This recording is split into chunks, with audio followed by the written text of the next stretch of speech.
Aujourd'hui, l'Église catholique fait mémoire de sainte Louise de Marillac. Louise naît à Paris en 1591. Elle a le malheur de perdre sa mère à sa naissance et sera élevée par les dominicaines de Poissy. Son plus vif désir était d'être religieuse mais la santé lui manquait.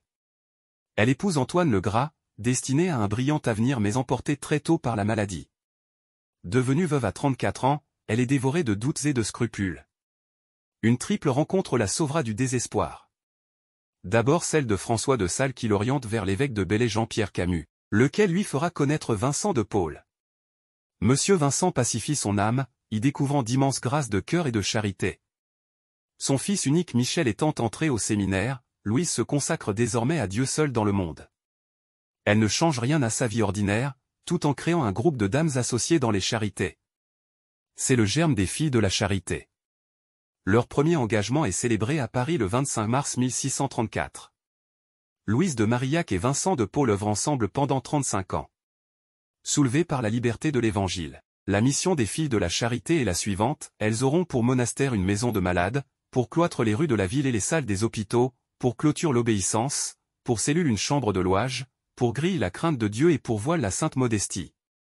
Enfants trouvés, galériens, handicapés, aliénés, vieillards abandonnés, tous trouvent chez Louise et ses sœurs l'accueil et la compassion du Sauveur. Consumée par la passion des pauvres, Louise de Marillac meurt le 15 mars 1660. Elle est vénérée en la chapelle de la rue du Bas, au lieu marial de Paris. D'origine germanique, le prénom Louise signifie Old, gloire, et au combat, Ouig. Sainte Louise de Marillac, priez pour nous.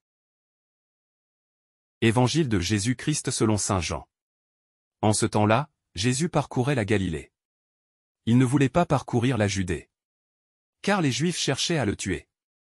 La fête juive des Tentes était proche. Lorsque ses frères furent montés à Jérusalem pour la fête, il y monta lui aussi, non pas ostensiblement, mais en secret. On était déjà au milieu de la semaine de la fête. Quand Jésus monta au temple, et là il enseignait. Quelques habitants de Jérusalem disaient alors: n'est-ce pas celui qu'on cherche à tuer? Le voilà qui parle ouvertement, et personne ne lui dit rien.